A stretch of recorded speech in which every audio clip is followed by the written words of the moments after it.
Hey everybody, so I just played a show in North Bennington, Vermont, and I played with this band called Pocket Vinyl, and they're a two-piece band from Connecticut, and they're here to set some world records, so let's talk to Eric. What's up, fam? Hi, What's your name? my name is Eric Stevenson. Sick. And what band are you in? I'm in the band Pocket Vinyl. And what do you do? I play piano and sing loudly. Sick. And what record are you here to launch and create? Well, accomplish rather. Oh, you mean like world record? Yeah. Okay, I was thinking like a music record. My partner and I, Elizabeth, are on the road right now trying to break the world record for fastest to play a concert in every state. That's awesome. It's Yeah. like you're literally the Ash Ketchum of touring. You are the best that no one ever was. At least I think so, you know. Yeah, we'll see. We're not even sure if it'll be officially recognized. I hope it is. But at the very least, I think we're happy to do it, and anyone in our bubble is happy to. I praise all the clout that you deserve. Just Oh, wanna let you thanks. know. So, tell me about Pocket Vinyl. Like, how did it start? Sorry, the format is great. I'm just not used to it. So, how did it start? Yeah, like, you know, like, not when did you start playing piano, but how did Right. Pocket Vinyl become the pocket that is the vinyl? Elizabeth and I, well, just to tell you, so Pocket Vinyl is I play piano and sing while Elizabeth paints on stage. And we auction off the show we auction off the painting after every show, and it is what we've been doing for the last almost 8 years as kind of full-time. And no painting is the same. No, I think it's somewhere in like the 820 something painting. That's really impressive. We've done a lot of shows. Yeah. Yeah, and we basically, a while ago, almost 8 years ago, I wanted to go on tour, and I was just going to go by myself. We had talked about this earlier, about how going on tour by yourself is a terrible idea. It really is. Like, you know, the longest amount of touring I've done by myself is 12 days, and I did it on a bus. I went like across the Midwest, and I did a little bit of South, and like, not only did I stink a lot, and I only had like TMI 5 pairs of underwear, like. Did you do any laundry the whole time? Oh yeah, I totally did. Oh, okay, well, you know, that's fine. You know, it just was like, is this what it means to be musical? Yeah. And I was like, no, I don't have to put myself through this. Well, it's all about what you're willing to sacrifice, isn't it? True. It's I think part of being.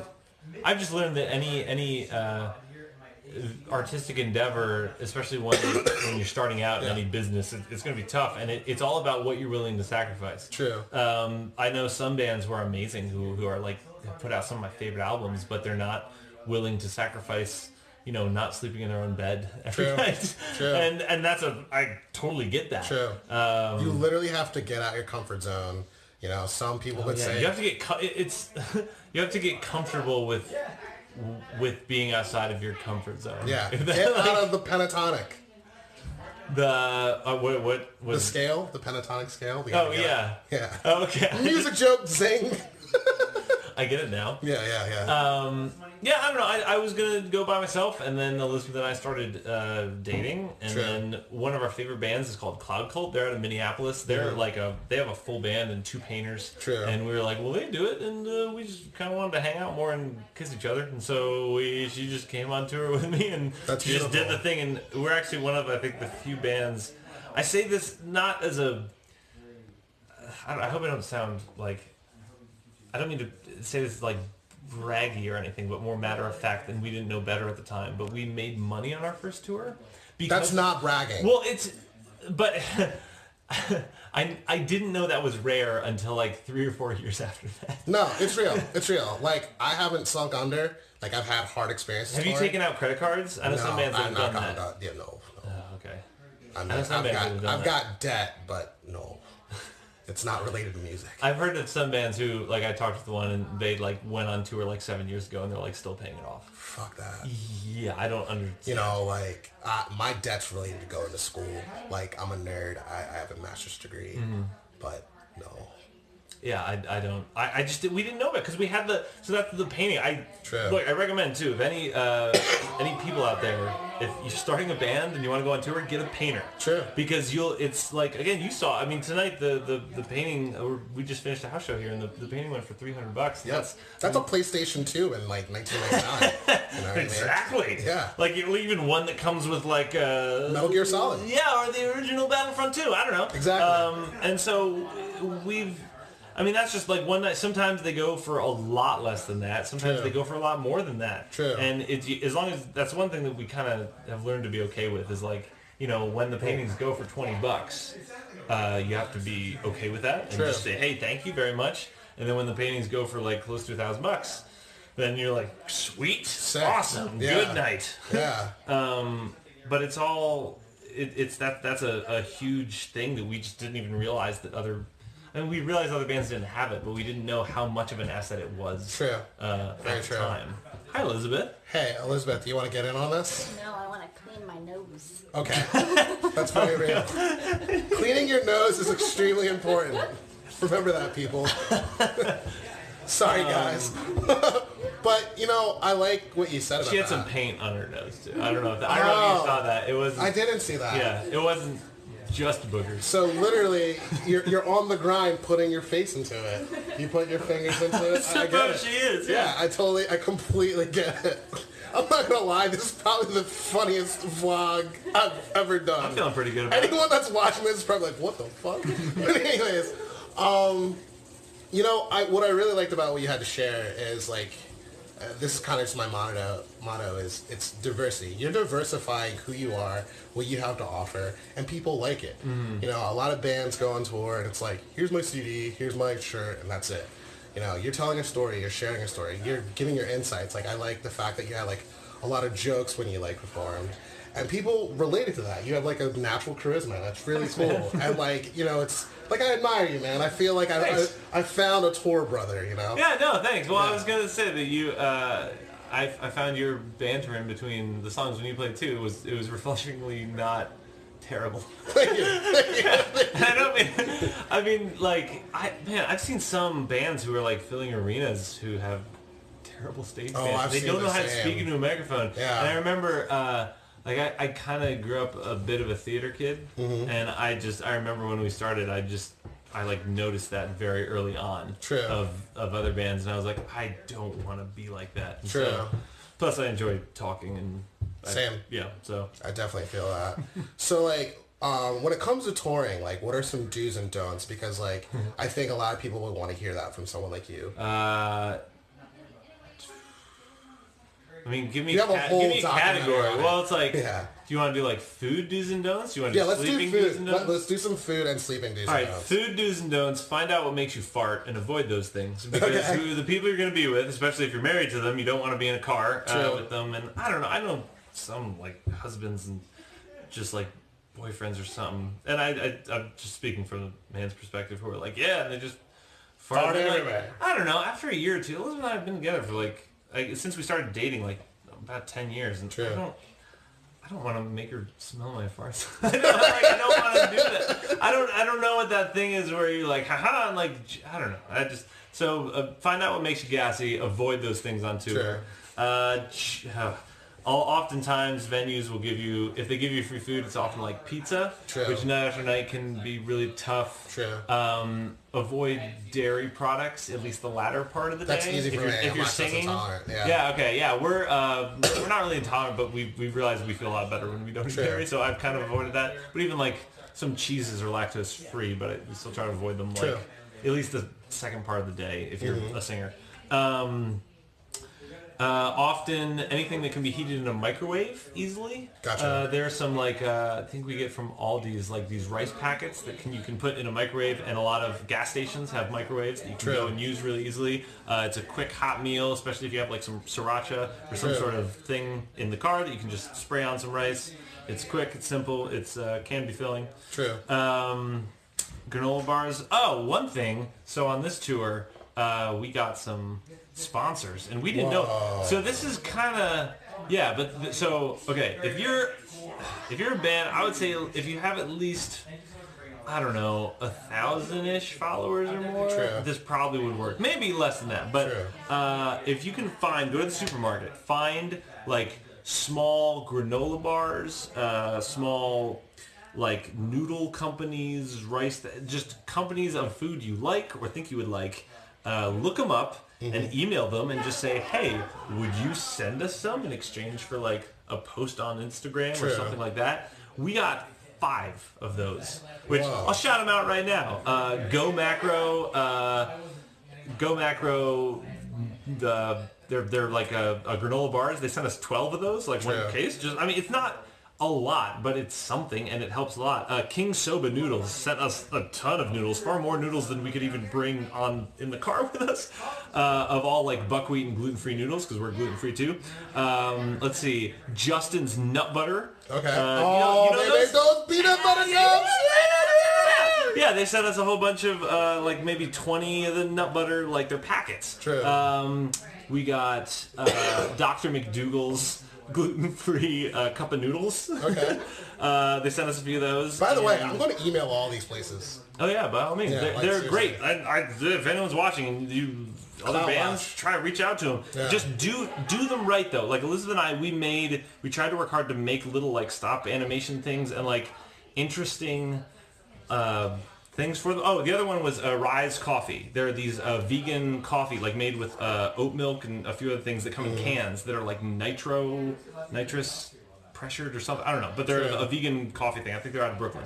Anyway, those 5 companies gave us stuff, and they we told them like we don't want to post something that's like like drinking a Rise coffee and like waking up in the morning with my #Rise like some. That's cheesy. It's not that authentic. Yeah, so we told them all we're just going to like post some. We like made a little video of like stop animation of like the with the Rise coffee, the cans like running around my head and like turning and stuff, and just like made something kind of interesting out of it.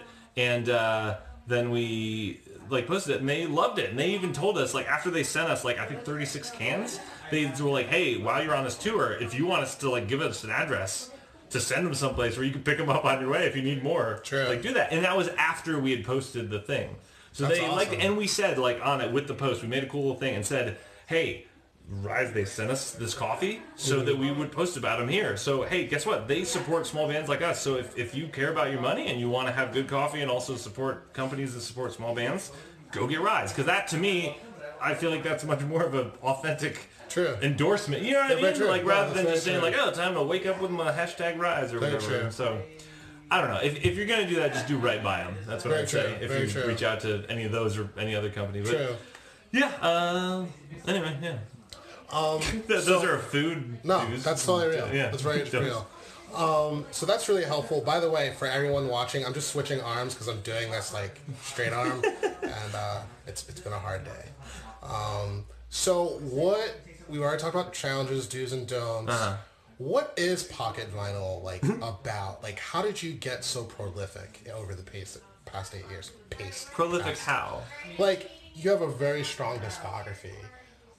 In my opinion. Thank you.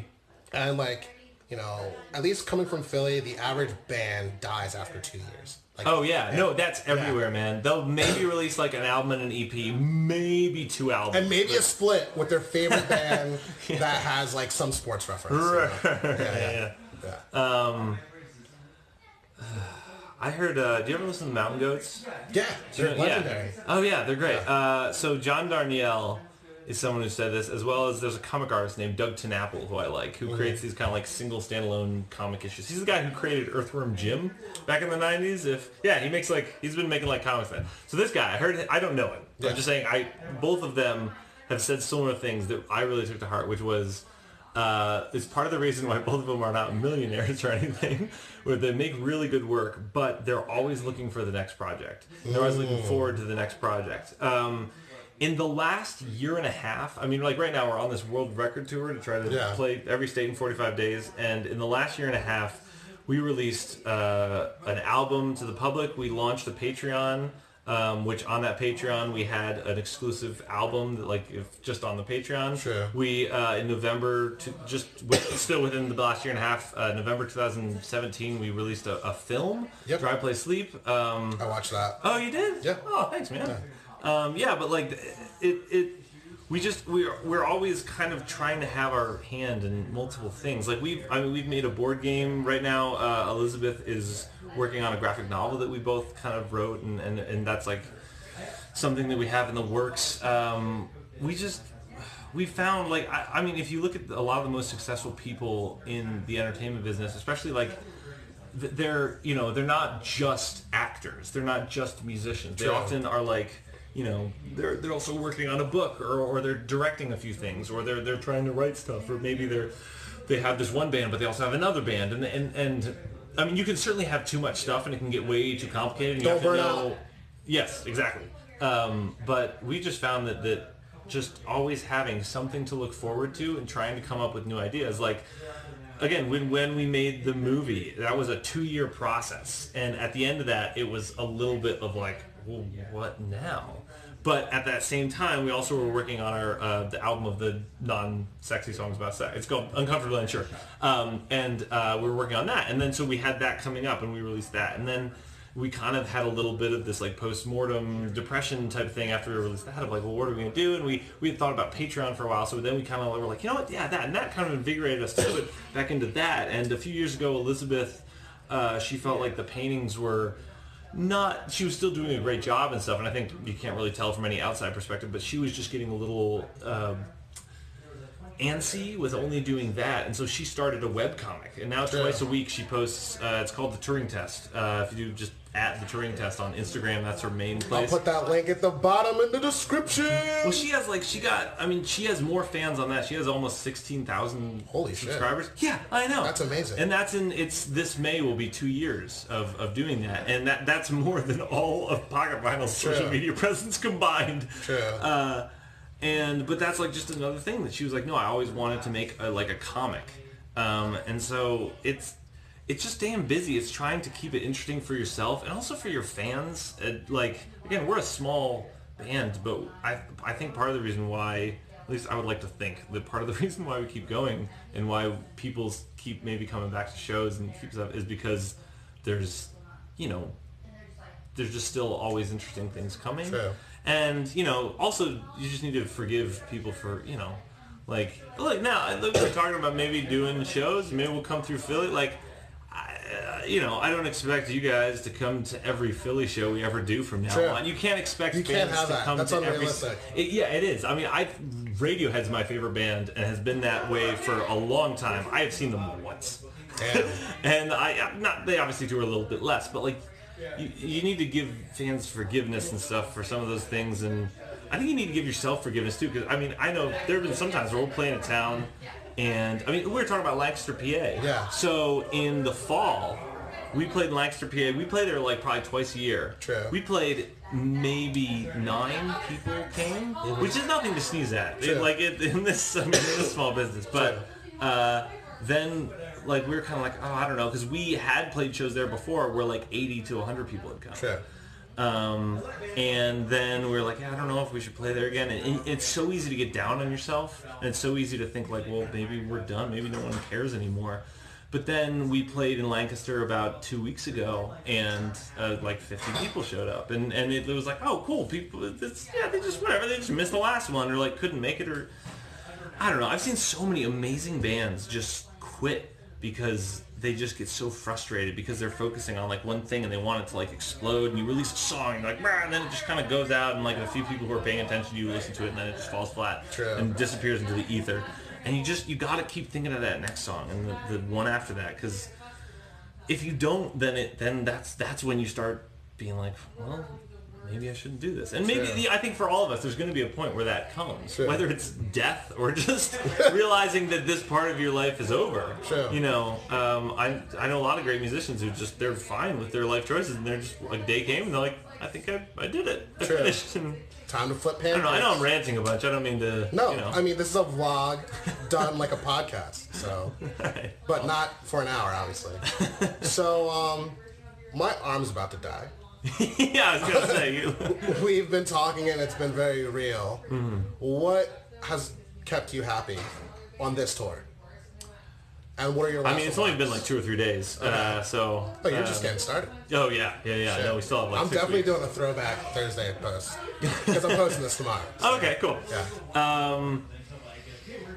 Let's see. What makes me happy? I'll talk about what I'm really keen on right now. Things that I've been really loving recently. There is a game I have on Nintendo Switch called Into the Breach, which is a really fantastic tactical video game. It's basically a big puzzle where you fight giant aliens in multiple timelines.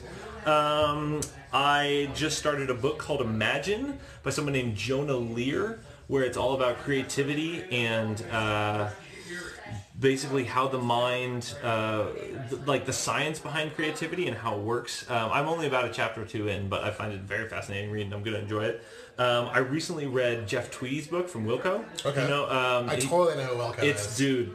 They throw a fest like near here. Like, oh, yeah, that's right. The something sound. Yeah, whatever it is. Yeah. His Jeff Tweedy, he wrote a autobiography. Came out a few months ago. Fantastic autobiography. I was really keen on that, and I'm about to start Moby's autobiography too. I like music autobiographies. I dig it. I can dig it. Because often they're about like bands starting out and stuff, and you know, and I don't know. I find them encouraging. So, anything else? Let's see. Music-wise, I found in Bull Moose in Maine. Bull Moose is a record store there. I haven't listened to it yet. But I found in a discount bin a My Brightest Diamond album. Which, do you know My Brightest Diamond? I've heard of them, but I yeah, haven't she's listened to on, it's mostly one girl. She's on Asthmatic Kitty Records. Gotcha. She has a fantastic voice. I unfortunately forget the name of the album, but I'm very much looking forward to getting into it. Yeah, and I'll just plug, I don't know, A Moonshaped Pool by Radiohead has influenced me the last few years. What an album. Do you like it? Yeah, dude, I love Radiohead. Dude, yeah, it's so the second to last song I put, the one where I said the word nightmare a bunch, that was very much a direct influence of that album. True. It's a song called Nightmares by us if you want. It's me ripping off Radiohead, which is about half of our music. That's awesome. I mean, you get my point. I understand completely. Well, you know, I think you're a beautiful person. Thanks, man. You too. I radiate with you. And everyone have a good night. Peace.